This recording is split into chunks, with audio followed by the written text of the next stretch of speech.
ಇಲ್ಲ ಸಚಿನಣ್ಣ, ನಾನು ಮಾತ್ರ ನಿಮ್ಮ ಮಾತು ಒಪ್ಪಲ್ಲ. ನೀವು ಆ ಥರ ಎಲ್ಲ ಮಾಡಬೇಡಿ. ತುಂಬ ಮನಸ್ಸಿಗೆ ಬೇಜಾರು ಮಾಡ್ತೀರಿ ನೋಡಿ. ನಾನು ನಿಮಗಾಗಿ ಏನು ಮಾಡಲೂ ಇಲ್ಲ. ನಾವು ಮಾಡಿದ ಅಡುಗೆ ನೀವು ಊಟ ಮಾಡಿರಿ ಅಷ್ಟೇ. ಅದನ್ನೆಲ್ಲ ನೀವು ದುಡ್ಡಲ್ಲಿ ಒಂದು ಬೆಲೆ ಕಟ್ತೀರಿ ಅಂತ ಆದಂಗೆ ಆಗ್ತದೆ.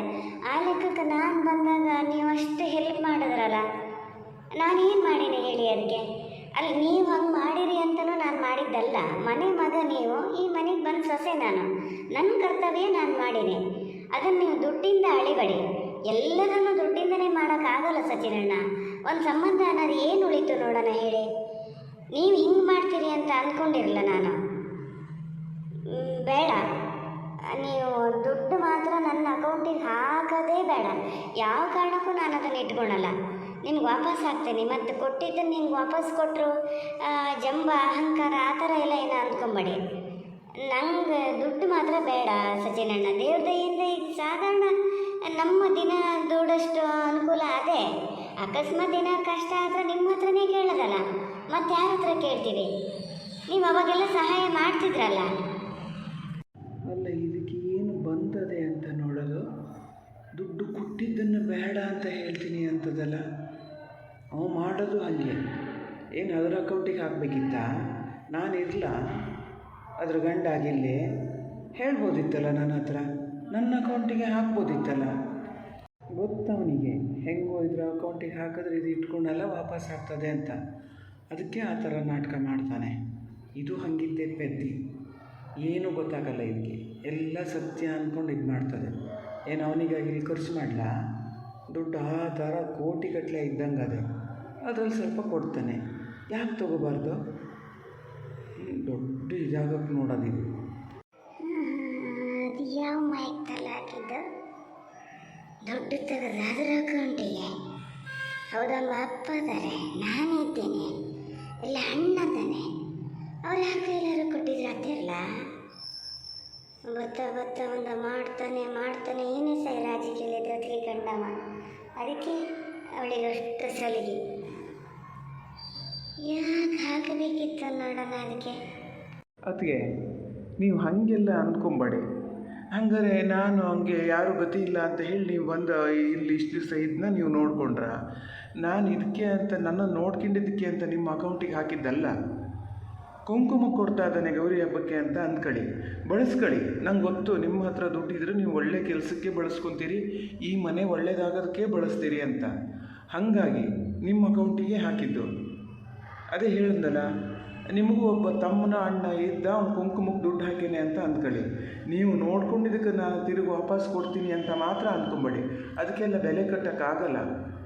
ನಾನು ಇಲ್ಲಿದ್ದಷ್ಟು ದಿವಸನೂ ಒಂದು ಚೂರು ನನಗೇನು ತೊಂದರೆ ಆಗದೆ ಇದ್ದಂಗೆ ನೋಡ್ಕೊಂಡಿರಿ. ಅದಕ್ಕೆಲ್ಲ ಹೆಂಗೆ ಬೆಲೆ ಕಟ್ಟಲಿ ನಾನು? ಆ ಥರ ಎಲ್ಲ ಯೋಚನೆ ಮಾಡಬೇಡಿ. ದುಡ್ಡು ಮಾತ್ರ ವಾಪಸ್ ಹಾಕ್ಬೇಡಿ. ಹಾಕಿದ್ರು ತುಂಬ ಬೇಜಾರಾಗ್ತದೆ ನೋಡಿ. ಹೇಳಿದ್ನಲ್ಲ, ನಿಮ್ಮ ಕುಂಕುಮಕ್ಕೆ ಹಾಕಿದ್ದು ಅಂತ ಇಟ್ಕೊಳ್ಳಿ. ಕುಂಕುಮಕ್ಕೆ ಹಾಕಿದ ದುಡ್ಡು ಯಾರೂ ವಾಪಸ್ ಹಾಕಲ್ಲ. ನಿಮ್ಮ ಅಣ್ಣ ತಮ್ಮ ಅನ್ನೋ ಅಭಿಮಾನ ಇದ್ದರೆ ಅದನ್ನು ನೀವೇ ಇಟ್ಕೋತೀರಿ, ಇಲ್ದಿದ್ರು ವಾಪಸ್ ಹಾಕ್ತೀರಿ. ನಿಮಗೆ ಬಿಟ್ಟಿದ್ದು, ನೀವೇನಾದ್ರು ಮಾಡಿ. ಅಲ್ಲ, ಇದು ಏನು ಕೂಲಿ ಅಂತ ನೋಡೋದು ಹಂಗಾರೆ? ಹೌದಮ್ಮ ತಾಯಿ, ನಾನು ಇಲ್ಲಿದ್ದೀನಿ, ಹೆತ್ತಾಳ. ನನಗೇನು ಗೌರಿ ಬರಲ್ಲ, ನಾನೇನು ಬಳೆ ಇಡಲ್ಲ. ನನಗೊಂದು ರೂಪಾಯಿ ಕೊಡಬೇಕು ಅಂತ ಅವನ ಮನಸ್ಸಲ್ಲಿ ಕಾಣಲ. ಹಾಂ, ಹೊತ್ತಿಗೆಗೆ ದುಡ್ಡು ಹಾಕಿದೆ, ಏನು ಮಾಡೋದೆ ಅಂತ. ನಾನು ಅಷ್ಟು ಗೋಳಾಟ ಎಲ್ಲ ಮಾಡೋದ್ನಲ್ಲ, ಅದು ಹಂಗಾರೆ ನೀ ಕಣ್ಣೇ ಕಾಣಲಲ್ಲ. ಅತಿ ಹತ್ರ ದುಡ್ಡಿದ್ರು ಮನೆಗೆ ಬಳಸ್ತಾರಂತೆ ಜವಾಬ್ದಾರಿ. ಏನು ನಾನೇನು ತೆಗೆದು ಹೊಳೆಯಾಗೆ ಹಾಕ್ಬಿಡ್ತೀನ? ಇಲ್ಲ ನಾನೇನು ಹೋಟ್ಲು ಮನೆಗೆ ಹೋಗಿ ತಿಂದು ಉಂಡು ದುಡ್ಡು ಹುಡಿ ಹಾರಿಸ್ಬತ್ತೀನ? ನಂಗೆ ಗೊತ್ತಿಲ್ಲ ಮನೆ ಸಂಸಾರ ಹೆಂಗೆ ಇಟ್ಕೋಬೇಕು ಅಂತ. ಇವನೇ ಸೈ ರಾಜಕೀಯದವ. ನೀವು ಹೇಳೋದೇ ಬೇಡ ಸಚಿನಣ್ಣ. ನನ್ನ ಅಣ್ಣ ತಮ್ಮನ ಅಂತಾನೆ ಅಂದ್ಕೊಂಡಿನಿ ನಾನು. ಯಾವತ್ತಿದ್ರೂ ಹಾಗೆ ಅಂದ್ಕೊಂಡಿರ್ತೀನಿ. ಕುಂಕುಮಕ್ಕೆ ಕೊಡಿ, ನಾನೇನು ಬೇಡ ಅನ್ನಲ್ಲ. ಕುಂಕುಮಕ್ಕೆ ಎಷ್ಟು ಕೊಡ್ತಾರೋ ಅಷ್ಟೇ ಕೊಡಿ. ಹೆಚ್ಚು ಅಂದರೆ ಒಂದು 3-4 ಸಾವಿರ ರೂಪಾಯಿ ಕೊಡ್ಬೋದಪ್ಪ. ಅದಕ್ಕಿಂತ ಹೆಚ್ಚು ಏನು ಕೊಡ್ತಾರೆ ಸಚಿನಣ್ಣ? ಬೇಡ, 15,000 ರೂಪಾಯಿ ಅಂದರೆ ನನಗೆ ಒಂಥರ ಆಗ್ತದೆ. ನಾನು ಸುಮ್ಮನೆ ಆ ಥರ ಎಲ್ಲ ದುಡ್ಡು ತಗೊಳೋದೇ ಇಲ್ಲ. ನಾನು ಏನು ಮಾಡ್ತೀನಿ ನಿಮಗೆ ವಾಪಸ್ ಹೇಳಿ? ಯಪ್ಪೋ ದೇವ್ರೆ, 15,000 ರೂಪಾಯಿ ಹಾಕೇನಾ? ಅಲ್ಲ, ಅದರಲ್ಲೊಂದು 5,000 ರೂಪಾಯಿ ನಂಗೆ ಕೊಟ್ಟಿದ್ರಿ ಅಂತ ಆದಿತ್ಯವನಿಗೆ. ಇದ್ದೇ ನಾನು ಜ್ಞಾನ ಮಾಡಿದ್ದೇನು ಸುಳ್ಳೇನಲ್ಲ, ಅದು ಇಟ್ಕೊಳಲ್ಲ ಅಂತ ಗೊತ್ತಲ್ಲ, ಹಾಗಾಗಿ 15,000 ರೂಪಾಯಿ ಕುಂಕುಮ ಕೊಡೋನಂತೆ ಇವ. ತಾಯಿದ್ದು ಸತ್ಲೆಕ್ಕ ಮಾಡಿಬಿಟ್ಟಲ್ಲ. ನಾನೇನು ಮಾಡಿದ್ದೆ ನಿಂಗೆ ಹಂಗಾರ ಅನ್ಯಾಯನ? ನೀವೀಗ ಹೋಗ್ತಿರೋದೇ ನಂಗೆ ನಿಜವಾಗ್ಲೂ ಬೇಜಾರು ಗೊತ್ತಾ. ಅತ್ತೆ ಹೇಳ್ದಂಗೆ ನೀವು ಹಬ್ಬ ಮುಗಿಸ್ಕೊಂಡು ಹೋಗ್ಬೋದಿತ್ತು. ಹಬ್ಬಕ್ಕೆ ಅವರು ಇಬ್ಬರು ಇಲ್ಲಿಗೆ ಬಂದಿದ್ರೆ ಎಲ್ಲರೂ ಒಟ್ಟಿಗೆ ಹಬ್ಬ ಮಾಡ್ಬೋದಿತ್ತು. ನೀವು ನೋಡಿದ್ರೆ ಈಗಲೇ ಹೋಗ್ತೀನಿ ಅಂತಿದ್ದೀರಿ. ಇಲ್ಲಿ ಏನು ತೊಂದರೆ ಆಯ್ತು ನಂಗೆ ಗೊತ್ತಿಲ್ಲ. ನೀವು ಹಂಗಲ್ಲ ಹಿಂಗೆ ಅಂತ ಹೇಳಿದರೆ ನಾನು ಅದನ್ನು ಸರಿ ಮಾಡ್ಕೋತಿದ್ದೆ. ನೀವು ಇಲ್ಲಿ ಬಿಟ್ಟು ಹೋಗೋದು ಬೇಡಿತ್ತು. ತಂದು ಹಾಕಕ್ಕೆ ನಾನು ಇದ್ದೀನಲ್ಲ ಇಲ್ಲಿ, ಬಿಟ್ಟು ಹೋಗೋದು ಬೇಡ ಇಲ್ಲೇ ಇರಿ ಅಂತ ಹೇಳಿದೆ. ಇನ್ನೇನು ಮಾಡ್ತೀಯ? ನಿನಗೀಗಲ್ಲ, ಅವ್ನು ಹೋಗ್ಕಿಣ್ಲಿ ತಡಿ, ಆಮೇಲೆ ಇರೋದು ನಿಂಗೆ ಹಬ್ಬ. ಹೋಗೋದು ಬೇಡ ಅಂತ ಜ್ಞಾನ ಮಾಡ್ತೀಯ. ತಿಂಗಳ ಗಟ್ಟಲೆ ಇಲ್ಲಿ ಇರಲಿ ಅಂತನೂ ಹೇಳ್ತೀಯ ನೀನು. ಇಲ್ಲಿ ಬಡ್ಬಳಿಯಕ್ಕೆ ನಾನು ಇದ್ದೀನಲ್ಲ. ನೆಟ್ಟಗೆ ಹೊತ್ತಿಗೆ ಸರಿ ಒಂದು ದೊಡ್ಡ ಕಾಪಿ ಕಾಸು ಕೊಡೋಕ್ಕಾಗಲ್ಲ. ಎಲ್ಲ ನಾನು ಮಾಡಿಕೊಡ್ಬೇಕು. ಏನು ಹತ್ತಕ್ಕೆ ಮಾಡೋದು ನೋಡ್ರಿ ಸಾಕು, ಎಲ್ಲ ಇದೇ ಮಾಡಿ ಕಿಸಿತದೆ ಅನ್ಬೇಕು. ಅಯ್ಯೋ ಅದಕ್ಕೆ ಎಂಥ ಮಾತಂತ ಆಡ್ತೀರಿ? ನಿಮ್ಮಿಂದ ಎಂಥ ತಪ್ಪಾಗಿರ್ತದೆ? ಆದರೂ ನಾನು ಅದಕ್ಕೆ ಸಿಟ್ಕೊಂಡು ಹೋಗ್ತೀನಿ. ನನಗೆ ಹಂಗಲ್ಲ. ಈಗ ನೆಕ್ಸ್ಟ್ ವೀಕಿಂದ ನಾನು ಆಫೀಸಿಗೆ ಹೋಗ್ಬೇಕಾಗಿದೆ. ಆಫ್ಲೈನ್ ಡ್ಯೂಟಿನೇ ಮಾಡಬೇಕು. ಹಾಗಾಗಿ ಗೊತ್ತಲ್ಲ ಆಫೀಸಿಗೆ ಹೋಗೋದಂದ್ರೆ ಹೆಂಗೆ ಅಂತ. ಮತ್ತು ಅಲ್ಲಿ ಕವನಿಗೂ ಒಬ್ಳಿಗೆ ಮ್ಯಾನೇಜ್ ಮಾಡೋಕ್ಕಾಗಲ್ಲ. ಅವನು ಚೆಲ್ಲಂದರೆ ಚೆಲ್ಲು. ಇಷ್ಟು ದಿವಸ ಮಾಡಿದವಳಿಗೆ ಇನ್ನೊಂದು 4 ದಿವಸಕ್ಕೆ ಆತಿರಲ್ಲ. ಏನೋ ನಾ ಏನು ಹೇಳಿದ್ರು ನೀವು ಅದಕ್ಕೊಂದು ಮಾತಾಡ್ತೀರಿ, ನಿಮ್ಮ ಇಷ್ಟ. ಇನ್ನೊಂದು 4 ದಿನನಾದ್ರು ಇದ್ದು ಹೋಗ್ಬೋದಿತ್ತು. ಇಲ್ಲಿ ಹಳ್ಳಿ ತರಕಾರಿ, ಹಳ್ಳಿ ಹಾಲು ಇವೆಲ್ಲ ಇದ್ದಂಗೆ ನಿಮ್ಮ ಪೇಟೆ ಇದರಲ್ಲಿ ಯಾವ ಸತ್ವನೂ ಇರಲ್ಲ. ಸುಮ್ಮನೆ ಹೋಗಿ ದೊಡ್ಡ ದಂಡಕ್ಕೆ ತಂದ್ಕೊಂಡು ತಿಂದಂಗೆ ತಿನ್ಬೇಕಷ್ಟೆ. ಅಲ್ಲ, ಅವನಿಗಷ್ಟು ತೊಂದರೆ ಆಗ್ತದೆ ಅಂತ ಹೇಳಿದ್ದು ನಿಂಗೆ ಕಿವಿ ಕೇಳೋಣನೆ? ಏನು ಹಳ್ಳಿ ಮನೇಲಿ ಇದ್ಕೊಂಡು ಆ ಹಾಲು ಕರಿಯೋದು, ನೆಲ ಒರೆಸೋದು, ಪಾತ್ರೆ ತೊಳೆದೋದು ಮಾಡ್ದಂಗೆ ಅಂತ ಮಾಡಿಯಾ? ಒಂದು ದಿವಸ ಏನಾದ್ರು ಹೆಚ್ಚು ಕಮ್ಮಿ ಕೆಲ್ಸಕ್ಕೆ ಹೋಗ್ಲಾ ಅಂದರೆ ಜೀವನ ಪರ್ಯಂತ ಕೆಲ್ಸಕ್ಕೆ ಹೋಗದೆ ಇದ್ದಂಗೆ ಆಗ್ತದೆ. ಅದು ಗೊತ್ತಾ ನಿಂಗೆ? ಭಾಳ ಒತ್ತಾಯ ಮಾಡಬೇಡ ನೀನು. ಸ್ವಲ್ಪ ಜ್ವರ ಗಿರ ಇದ್ದಿದ್ರೆ ನಾನೇ ಹೇಳ್ತಿದ್ದೆ. ಈಗ ಹಾಗೇನಿಲ್ಲಲ್ಲ, ಆರಾಮದಾನೆ. ಇಲ್ಲಿರೋದೇನೋ ಅಲ್ಲಿರೋದೇನೋ. ಕವನ್ನು ಒಬ್ಬಳೇ ಅಲ್ಲಿ ಹೋಗಿ ಮನೇಲಿ ಇರೋಕ್ಕಾರು ಒಂದು ಜನ ಆಗ್ತದಲ್ಲ. ಅದೇ ವಾಗೇಶಣ್ಣ ಕರೆಕ್ಟಾಗಿ ಹೇಳ್ದೆ ನೋಡಿ. ಅವನಿಗೆ ಮಾತ್ರ ಈಗ ಸಚಿನ್ ಇಷ್ಟು ಹೊತ್ತಿಗೆ ಹೋಗ್ತಾನೆ ಮನೆಯಿಂದ ಅಂತ ಆಗಿದೇನ? ಅದನ್ನು ವಾಗೇಶಣ್ಣ ಇಲ್ಲ ಮರೆಯ, ಅದು ಯಾಕೆ ಹಂಗಂತೀಯ? ನಾನು ಯಾಕೆ ಹಂಗ್ಯಾನ ಮಾಡ್ತೀನಿ? ನಿನ್ನ ಮನೆ ನೀನು ಬತ್ತೀಯ ಹೋತೀಯ ಮರೆಯ. ನಾನು ಹಾಗೆಲ್ಲ ಜ್ಞಾನ ಮಾಡಲ್ಲಪ್ಪ. ಸುಮ್ಮನೆ ಇಲ್ಲೂ ಇಲ್ಲ ಅಲ್ಲೂ ಅಲ್ಲ ಆಗ್ತದಲ್ಲ, ಅದಕ್ಕೆ ಹೋಗೋದಾರು ಬೇಗ ಹೋಗಲಿ ಅಂದೆ. ನಿಂಗೆ ಅದು ಇಷ್ಟ ಇಲ್ಲಿದ್ರೆ ಇಲ್ಲೇ ಇರು ಮರೆ, ನಾನೇನು ಬೇಡ ಅನ್ನಲ್ಲ. ನೀನು ಸರಿತು ಮಾಡೋದು ಹಾಗೆ ಮರತಿ. ಅವೇನು ಹೆರ್ಗಿನವನ ಅಷ್ಟು ರೀತಿ ಹೇಳ್ತಾ ಇದ್ದಾನೆ. ಅಣ್ಣ ತಮ್ಮ ಇದ್ದಂಗೆ ಅಂಥೇಳಿ ಹೇಳಿದ್ರು. ನೀ ಎಂತಕ್ಕೆ ಅವನ ಮನಸ್ಸಿಗೆ ಅಷ್ಟು ಬೇಜಾರು ಮಾಡ್ತಿದ್ದೀಯ ನೋಡೋಣ. ಏನು ನಿಂಗೆ ಅಂತ ಹಾಕಿದ ಕೂಡಲೇ ನಿಂಗೆ ಒಬ್ಬಳಿಗೆ ಅಂತಲೇ ಅಲ್ಲ, ಎಲ್ಲರಿಗೂ ಸೇರಿಸಿ ಒಬ್ಬಳ ಅಕೌಂಟಿಗೆ ಹಾಕೇನೆ ಅಷ್ಟೇಯ. ಯಾವಾಗಲೂ ನಿನ್ನ ಇದಕ್ಕೆ ಹಾಕೋದಲ್ಲ ದುಡ್ಡು. ನೀ ಅದನ್ನೇ ಒಂದು ಪುರಾಣ ಮಾಡ್ತೀಯ ಮರತಿ.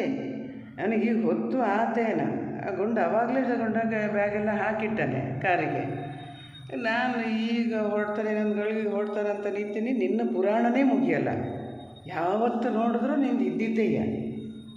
ಇಲ್ಲ ಇಲ್ಲ ವಾಗೇಶಣ್ಣ, ಅತ್ತಿಗೆ ಅಕೌಂಟಿಗೆ ಏನು ದುಡ್ಡು ಹಾಕಿನೋ ಅತ್ತಿಗೆ ಹಾಕಿದ್ದು ನಾನು ಅದನ್ನು, ಬೇರೆ ಯಾರಿಗೂ ಇಲ್ಲ. ನಿಂಗೆ ಕೊಡ್ಬೇಕಾಗಿದ್ದನ್ನು ಕೊಡ್ತೀನಿ ಮಾರಯ್ಯ. ಅಲ್ಲಿ ಕಾರಲ್ಲಿ ಕೂತಾಗ ಕೊಡೋಣ ಅಂತ ಸುಮ್ಮನೆ ಇದ್ದೆ ಅಷ್ಟೇಯ. ಅದಕ್ಕೆ ಯಾಕೆ ಅಷ್ಟು ಇದು ಮಾಡ್ತೀವಿ? ಅತ್ತಿಗೆ ದುಡ್ಡು ನೀವು ಯಾರೂ ಕೇಳಬೇಡಿ. ಅವ್ರಿಗೆ ಏನು ಬೇಕೋ ಅದನ್ನು ಮಾಡ್ಕೊಂಡ್ಲಿ ಅವರು. ಅಮ್ಮ ಎಂತದ ಎಂತ ಅಮ್ಮ ಈಗ ಹೊತ್ತಾತೇನ ಒಳ್ಳೆ. ನಾನೇನೆಂತ ಹೇಳಲ್ಲಪ್ಪ.